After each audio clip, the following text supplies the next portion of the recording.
Hello everybody, welcome to another Eternal video. Today we're going to be doing something a little different for the new year. We're trying to get a lot of new cards from the new set, and I've been playing a lot of Draft, which is kind of my number one thing, honestly, in a lot of ways. I like doing ranked brews, but if I want to be competitive, I really like drafting. Drafting is just a ton of fun, and the set is very interesting. You've probably seen a few of the guides, and if you haven't, I would highly recommend checking out places like A-Space Games or looking at Eternal Titans. There are some really cool draft guides up. If you might not know the format yet, it's really solidly defined by a lot of very aggressive creatures with renown, a lot of combat tricks, especially things like Mighty Strikes, Barrel Through, and Finest Hour. There's some fantastic ones. And then, of course, there's also some pretty good weapons. Lots of things like Bear Arms, and there's Ruination Sledge in the curated packs, and just tons and tons of good things like that. So FJP specifically, so Fire Justice Primal, has kind of been the boogeyman of this format. It's really powerful. It's got a ton of really great combat tricks and a lot of good weapons and creatures as well. And the thing is that a lot of the other colors don't actually have any removals. There's not a lot of removal in the format. It ends up being a very combat-focused kind of set. A little bit to its detriment, possibly, but like I said, Fire Justice is just super powerful, and especially a lot of the time with Primal, mainly because of something like Mighty Strikes, which at common is just incredible. There's also things like Bottoms Up is another one that I didn't mention. But I'm going to do something different today. What we're going to do is we're going to jump right on in, and we're going to be doing a very specific kind of draft. So I don't recommend anybody to do this. We are going to try very hard to see if we can pick every single replicator engine that we can find, and whether or not that actually works out for us. So as you might see, I've already started a draft. I looked at the opening pack. I'm interested to jump right in for it. Thanks everybody who did sub and all the Patreons as well. It really does help me out a whole lot. And of course, to my wonderful sponsor, inkgaming.com. You can check them out down below. I won't talk about it too much, but they make really cool custom playmats and other gaming gear. And you can get a little bit of a discount if you use my code. And of course, we have some channel-specific stuff as well. So really appreciate all the support that we have for that. And it lets me keep doing this. So this pack is very interesting. It has some of those combat tricks that we were talking about. As you can see, there's this display. So it's in one of the wedges that we have. This one is the FJP one, like we were talking about, and it is incredibly powerful. Give one of your units +4/+4 and lifesteal this turn, which, as you may or may not know, is absolutely nuts. Drawing 2 weapons from your void can be quite good, although that's probably the least used option on this. Maybe one of the most powerful, but also the least used. And then transforming an enemy unit into a 2/2 goat, which is, again, very solid. You gotta remember that when you're transforming things, you're not taking weapons off of them, so a lot of the problems with some units are going to be that they have a really good weapon on them, so you gotta be a little bit careful about that. But it's also at fast speed, so if they have like a 5/5 with a weapon on it, you turn it into a 2/2, and then you can trade with it or have something bigger block it, things like that. Bottoms Up is another one of those awesome combat tricks. This card deals an incredible amount of damage on anything that's unblocked or anything with Overwhelm or Flying. It's just fantastic card. But we're going to take Moonstone Vanguard. So Moonstone Vanguard is one of the few reasons why I'd like really want to go Time. I feel like Time has been pretty weak in this format, but this card is unbelievable. It's amazing on attack. Whenever it attacks, you draw a card. Whenever it blocks, you gain 5 health. So it's both a great attacker and a great defender, and it does both because it has endurance. On top of all of that, it makes all of your draws better because there'll be times when you end up with like 2 power cards and a really good opening hand and you just need that little extra bump, and it's got Pledge. So it can end up being just a sigil if you absolutely need to do that. And I have pledged Moonstone Vanguards before, so this is a fantastic first pick. Another card to mention is Corendon Steward, another one of the best commons in the set. I'm not a huge fan of the Shadow. Like I said, FJP just feels like it stands out. But if I want to be Shadow, Corendon Steward is the #1 common by a lot. This card is absolutely incredible. We talked about how there's not a lot of removal in the format, and there's a lot of combat tricks, so like it's a very combat-centric format. Having Deadly in this format means that it's a huge boon, and then of course this becomes a 3-4 attacker a lot of the time, and that just makes it very, very hard to block. So we're going to take Moonstone Vanguard, but I just wanted to point out a couple of things. I'm going to go a little bit faster now. I don't want to just spend all of this time talking about all of them. I'm going to assume that you have a little bit of an idea of what's going on, but I will point out the main cards that we're looking at here. Now this is awkward, because obviously we took Moonstone Vanguard first. Moonstone Vanguard's great, but now we have like Bear Arms, another Oni Forge Master, so there's a lot of those FJP cards going around, or like, yeah, I mean, just Fire Justice cards in general. Aerial Spotter is actually quite nice. You can understand it when you think of things like Bear Arms, because it's got a renown 2-1 for 4 as a flyer, just not really worth it. But there's so many ways to target it. You pair it with like a Bear Arms, you put a Bear Arms on this thing, it immediately becomes a 3-2, gets renown, makes another 3-2, becomes a 4-3 flyer, and then it keeps getting bigger. This thing gets really nasty. I don't think that it's a pick over something like Bear Arms, but it's just something to keep in mind that Aerial Spotter is actually not as bad as it seems. This is a tough one. I like Forge Master. I'm thinking that I'm actually just going to take the Forge Master because it's a really decent 2-drop, good filler card for us. And it allows us to possibly keep our Moonstone Vanguard and end up going into another set that I don't mind, which is Fire, Primal, and Time. It gives you options into, like, still having Mighty Strike, still having some of those really good, like, Bottoms Up, and all the good Renown cards, all the Oni Forge Masters, things like that. So you still get some really powerful synergies in the Fire and Primal kind of side of things. But you also happen to get like things like the Carnivorous Sauropod, which is a really cool card. I'll talk about that one later, but it's a 3-color Time, Fire, and Primal card. Ends up with Amplify, where it'll give permanent pluses to both attack and to health from various units. So really nice little card. Decent at 3 as a 3-3, and then good later on, late in the game.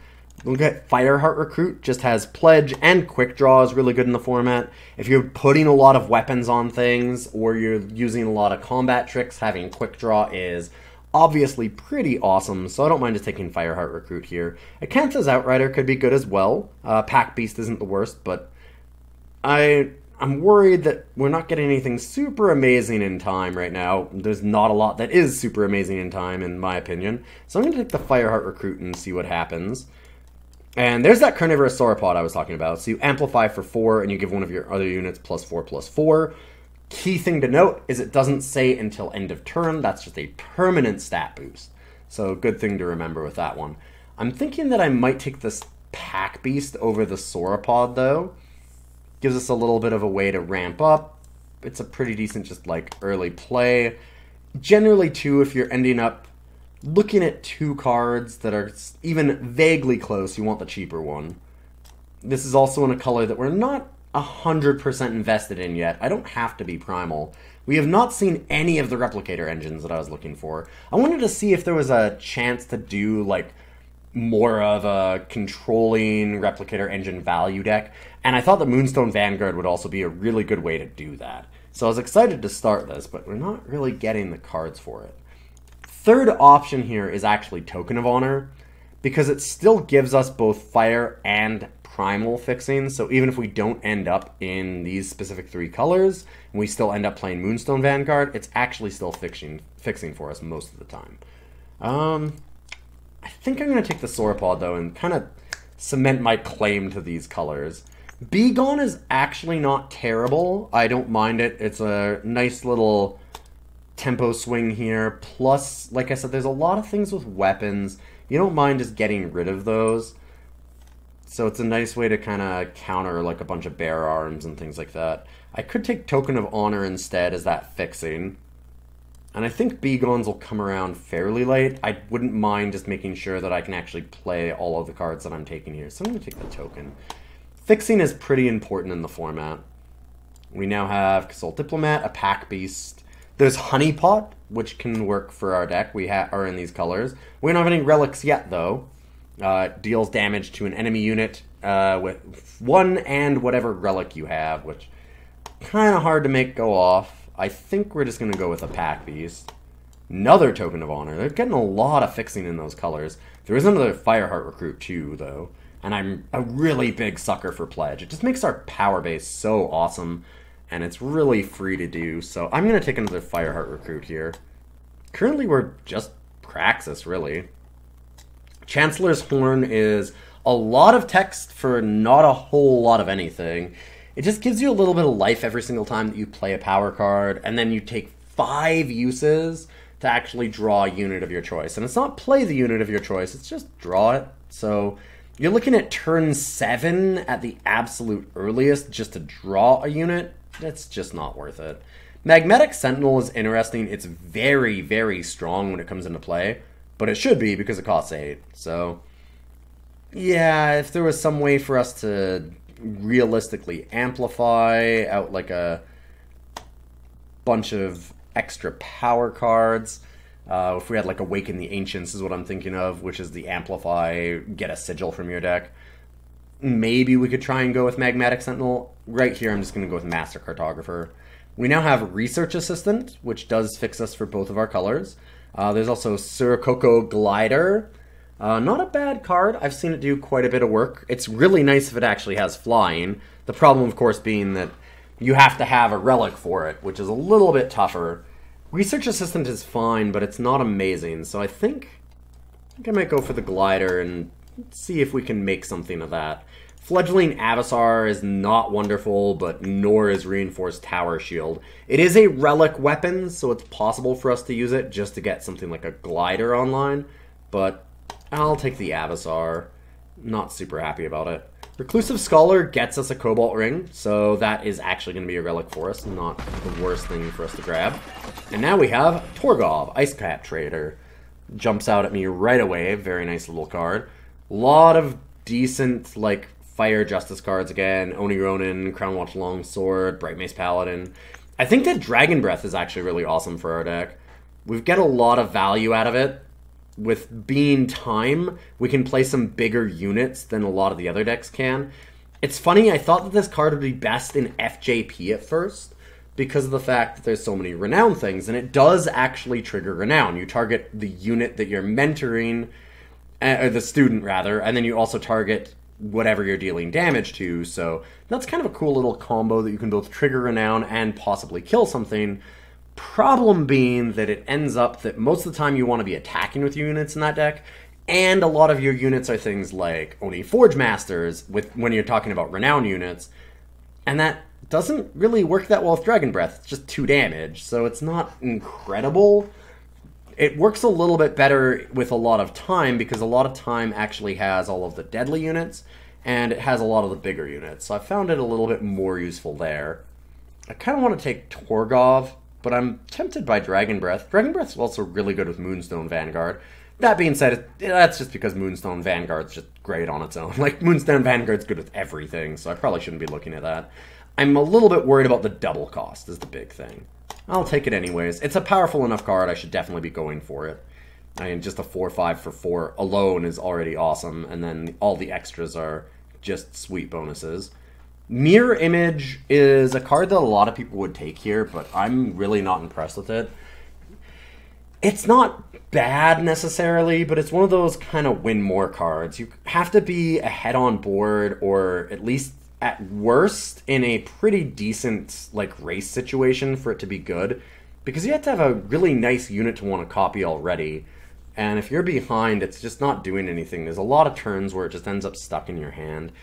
Whereas something like Flash Freeze in a format that we're talking about that's full of like Barrel Through and Mighty Strikes and Bottoms Up and all these awesome combat tricks, stunning enemy units is great. Plus, a lot of things, one thing that people don't really remember about Flash Freeze is that it's not just a defensive card. This can be used defensively. If we attack with like a Moonstone Vanguard or a Torgov, and our opponent blocks with 2 creatures to try and kill it, we can actually stun one of them, and it removes it from combat. So we can stop them from attacking back with something else by attacking it. We're going to attack with a Moonstone Vanguard, they double block it, we can like then hit a flyer and one of the units blocking the Moonstone Vanguard, kill the extra unit, stun the rest of their board, and just be in a fantastic position. So Flash Freeze is a lot better than it seems, and I'm just going to pick it up here. Now we have Pillar of Amar. If we want to go big, Pillar of Amar goes really, really big.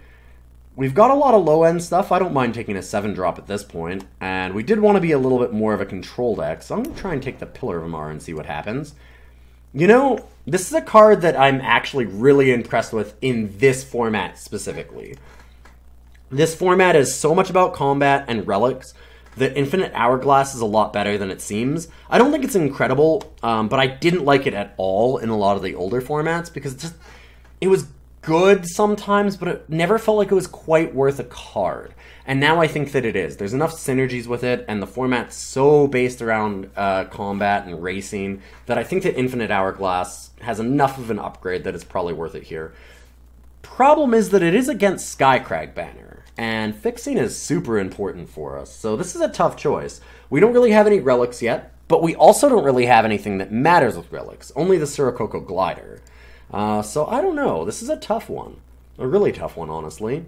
I think, it might just be the banner. This is a close one. This is a very, very close one. Like I said, Infinite Hourglass is a lot better than it seems.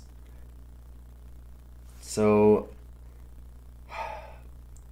this is tough. Only the one piece of fixing is just really scaring me. I'm going to go very greedy, and we're going to take the Infinite Hourglass, and I'm going to hope that we get some other great things later. We have a Smith's Hammer here, a Gruen form. Last Rites is not a card that I particularly want to play. Like, sacrificing a unit just to get a Sigil of our choice from our deck depleted is very, very, very rarely worth it. You can occasionally stop them from having removal or something, so that's kind of nice. But like I said before, there's not a lot of removal in this format, so it's not as good as you'd think. Gruen form is a good defensive combat trick, and sometimes offensive. It can work out okay, so I'm willing to take a Gruen form here. Now there's an Elysian Banner and a Secret Pages, both of which can fix us, so I like that quite a bit. I think that it's the banner because it doesn't actually take a slot in our deck. We can just play 18 power. If we play this, then we're still probably playing 18 power and the Secret Pages, so it's just taking us away from having another good card. I just want to take the Elysian Banner and not have to worry about that. Arcanum Hourglass, as cool as this card is, like just as a relic idea, and it's pretty deep on some stuff, there's really no way for us to get power into our Void. Like, it's just not really happening, so it's kind of just a do-nothing. That being said, nothing else to take here, so I'll just take it for the Shiftstone. It is a foil rare. Ooh, and now we have Praxis Banner and Elysian Banner. Some really good ones here. Don't have a lot of fire, but we do have the Fireheart Recruits to help pledge. And we've got Elysian Banner and Token of Honor, so we've kind of got a split between all of them so far. We've got red and blue fixing, and time and primal fixing, so white and blue. Or yellow and blue, whichever way you want to look at that. I think between these two banners, it's kind of just a toss-up. I'm going to go for the Praxis Banner. Split it between Elysian and Praxis. Then we've got a little bit of each. We've got a time and a fire, a time and a primal and a fire. We can have Lumen Shepherd or an Ageless Sentinel. I think that Ageless Sentinel a lot of the time is going to be better, honestly, just because it's a cheaper card. But we've got a lot of 4-drops already. I'm going to take the Lumen Shepherd and see what we can do with that. Violent Gust is good against a lot of flyers, and I wouldn't mind playing at least one. Living Offering's actually not bad. It's a lot worse now that there's no longer Tribute in the format, or like, not a lot of Tribute. Basically all the Tribute cards are at rare, so it's actually hard to have it go off anymore. But it's still Silence. Silence is not nothing, and putting it on a 2-drop 2/2, which is already just kind of playable, makes it pretty reasonable to have here. I think I'm going to take Skycrag Banner, though. Just more fixing is really good. And Belching Behemoth. So we definitely have our late game shored up if we want it. There is another premium rare. Oof. And a Surgeon Saw, which is an absolutely disgusting card with Slay and Jack's Choice. Tons and tons of great shadow cards here. It's kind of scary. And for us, there's really nothing. We have Disjunction, Argenport Stranger, but I mean, it doesn't even fix us in any color. It's just there as a 2/2 for 2 filler card. So, as awful as this feels, I mean, there's no real out for me to play many of these. I might be able to play Surgeon Saw, so I could do that. We're going to try and win. Like, I could rare draft and take Ashara, just so that I can have extra Shift Stone. But I think that Surgeon Saw is reasonable as a splash. It might be possible for me to do that. And I think it's even more powerful than Jack's Choice. It's got a lot of flexibility. So I'm going to grab it, and I probably won't play it, but there's like the outside chance that I get enough fixing. Grab a couple of Shadow Fixer cards and make it in there. Now we have a Steward of Prophecy. This card's fantastic. Just proactive silence is good. Sandbinder Sentinel's not bad either. Stopping a flyer is great, and it's just got a really good body. 4/6 is hard to interact with. Elysian Banner is pretty good. More fixing for us wouldn't be bad. I'm not sure if Sandbinder Sentinel is actually just better than Steward of Prophecy. I think I'm going to try the Steward, though. Take the rare first. Ooh, Seasoned Splunker is interesting. Both gives us a relic, and it's already just a 3/3 for 3, so that's a pretty sweet card. Xenon Stranger would be okay. It helps us fix for the Surgeon Saw if we want it, but I think Splunker is the way we want to go. Another Infinite Hourglass. Kind of wish I'd grabbed the fixing then, because I don't really need another one. I could just take an Oni Ronin, have a little bit more aggression if I want. Topaz Drake doesn't seem like where I want to go, and I don't think I want 2 Infinite Hourglasses. That's just a little too much. If you ever end up drawing both of them, then you're in trouble. Tower Top Patrol is another very good defensive card, so I can kind of turtle up a lot here, which was going to be our goal if we were going to go this route, so I don't mind doing that. Skycrag Banner is still really nice, though. Just all that extra fixing. I'm going to take more fixing here. Elementalist.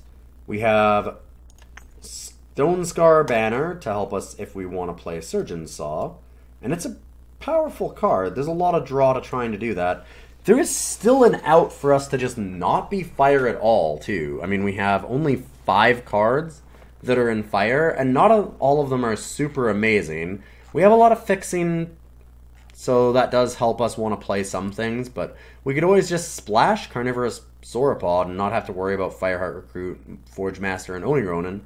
Play some Shadow instead, and it might be the right play to make. We have this Elementalist is just not particularly great. I mean, yeah, it can stop some flyers, but I'm not sure that we're worried about that. Pyre Adept can put us more into fire, which could be okay. Get us a little bit more aggression on the ground here early. Right now we have 3 2-drops and an Oni Ronin. It's really dependent on whether we want to go into more of an, like, late game value build, or if we feel like we're going to really need those early game plays. And honestly, this format, I feel like we're going to want the early game plays. So I'm going to take Pyre Adept and we'll see what happens. And now we get a Ruination Sledge, and that card is amazing. It kills other attachments, which is fantastic. As you've noticed, a lot of the format has some Relic Matters cards, and there's some decent relics to play as well. So playing Ruin is good for all the relics. But there's also just a ton of weapons, so Ruination Sledge just does double duty here, and I like it quite a bit. Aerial Ace is actually very good. I don't mind it at all, because if you can slap a weapon on that, like put a Ruination Sledge on it, and it just holds it really well. It's hard to interact with, becomes like a 5/4 beater with Aegis, and with it being flying, it's just hard to stop, so it can take over a game really quickly.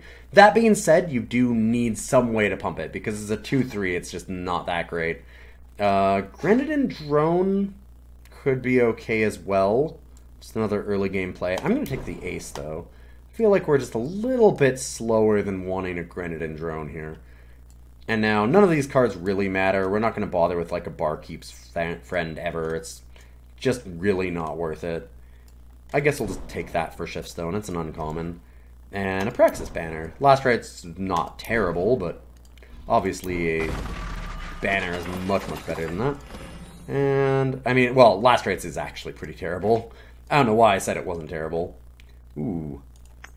Display of Knowledge is very strong. Putting an attacking enemy unit on the bottom of the enemy deck is basically just killing it. Often even better because it doesn't trigger things like Entomb. We've got Draw a Relic from our deck. Could be useful. And also the give one of your units +2 attack and quick draw. Again, you'll notice it doesn't say until end of turn, so that's permanent. It's a huge upgrade to a creature. Hidden Road Smuggler is amazing, but we're far enough out of the colors that we can't really justify that. Display of Knowledge is possible. That being said, Power Breach Sentinel, if we can get it online, is absolutely disgusting. So that's the thing we can do. And with Pillar of Amar, it's very, very nice.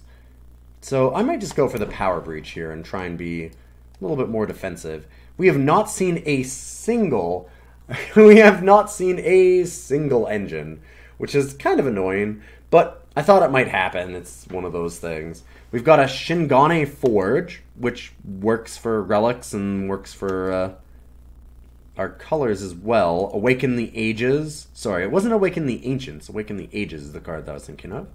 So we can try and boost ourselves up to all these late game cards. Could be okay.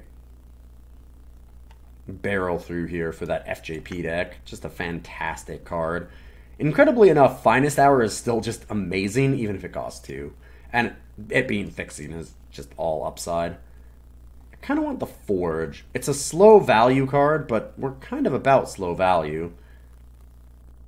Awaken the Ages could be okay too. Master Cartographer is interesting. We need to make sure we have a lot of fixing, but I think we're pretty good on that front. 6 is not bad. I wish we had a couple Strangers. The Token of Knowledge could be a reasonable pick here as well, just because of the Surgeon Saw.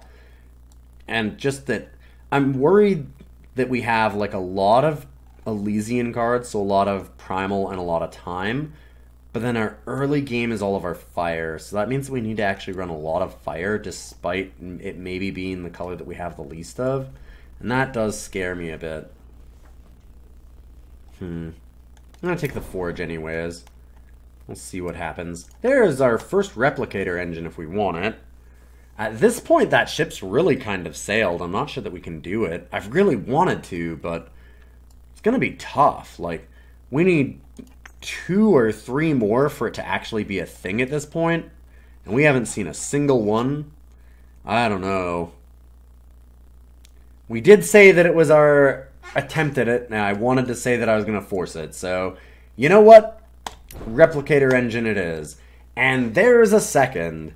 We're facing it off against, like, Arachnodon Egg, Sirocco Glider, and a Scorpion. Scorpion's okay. Honeypot, I guess. I don't really need Glider. I don't actually like Arachnodon Egg all that much. It's only really great when you're very, very reliant on relics and you just need something to fill in the space. Or if you can somehow slam it on turn 1, because if you get this on, like, turn 3... getting a 4/4 on turn 7 even for free just does not help you all that much. It's amazing if you go turn 1 and then like turn 2 you play like an Oni Forge Master, turn 3 you play Carnivorous Sauropod, and turn 4, boom, Arachnodon Egg plus, you know, a Seasoned Splunker or something. You just absolutely hammer people to death with it. But if you're not doing that, it's really quite bad, so... a little bit dicey there. I'm going to take the Replicator engine, though, and it's going to draw some extra cards. And there's the third. All right, now we're cooking. I'm excited for this now, so we can just get a lot of value going here. Late Kasol Beastmaster. This card is fantastic. Very scary, but we can't justifiably take it at this point. We don't have any fixing for it. There's the 1 Token of Honor. Just not going to happen. We're not going to be like some 5-color pile. We probably just want Fireheart Recruit here as more pledge, and just a decent card. Sandcrawler is okay. I don't mind Scorpion either, as we talked about before. It can slow down a game pretty well, so that might not be a bad idea.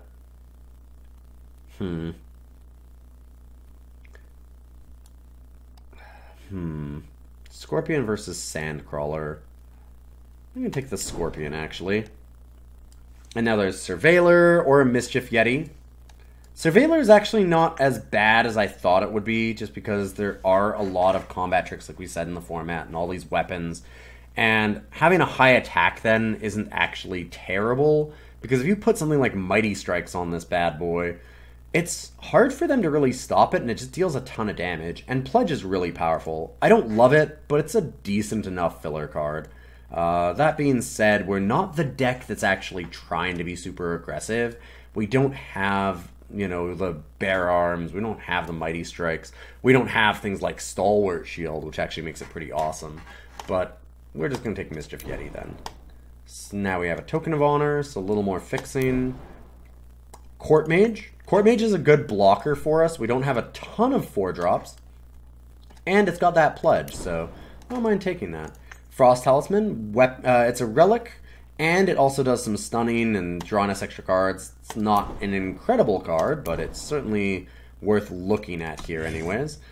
Alright, and we've got our deck. So we're cutting out the Surgeon Saw immediately. We don't have nearly enough fixing for it. We've got a lot of fixing for our main 3 colors, though, which is pretty awesome. And we are at 41 cards. Wow, we've only cut 4 so far. So we did a pretty good job of staying on target, at least. I don't know if that's a good thing or a bad thing, because that can mean that we were just tunnel visioned and didn't look for other outs. And I might have done that as well, because this Moonstone Vanguard just... It's so insane. I felt really, really bad taking cards that were outside of time. We're going to take out Spitfire because that card's certainly not amazing. I don't mind Violent Gust. Gruen Form might leave, but some combat tricks are pretty necessary in the format. Frost Talisman could be okay, but we have 26 units, so that's probably where a lot of our cuts are going to happen. Fledgling Avasar is pretty terrible. I don't mind cutting that. Fireheart Recruit is decent, but in this deck, we're not super aggressive unless we can actually get the Shingane Forge. This might be one of those times where I look at cutting most of the fire, play like Carnivorous Sauropod.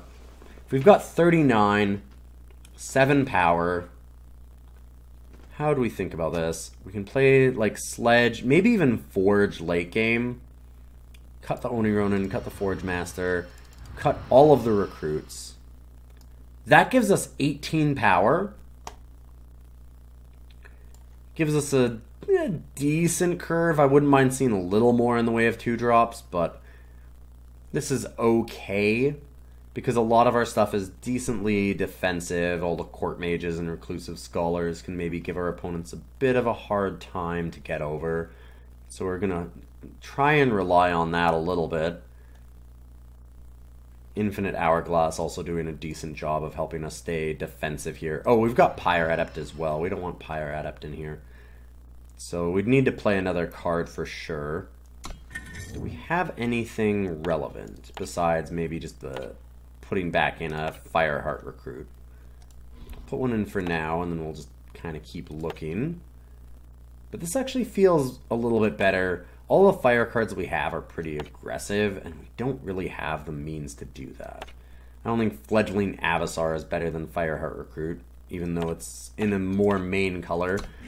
We don't need to run a lot of fire cards because of all of the fixing that we have, so it can be a really light splash, and we might not even have to play any fire sigils at all, now that I think about it. We've got 2, 3, 4, 5, 6, 7, 8 fire sources. That is a lot. We probably don't need nearly that many.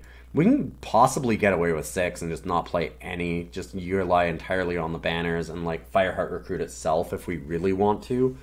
We also have 6, 7, 8, 9 time sources. See, like that's a little bit low on time. And then we've got 3, 4, 5, 6, 7, 8 primal sources.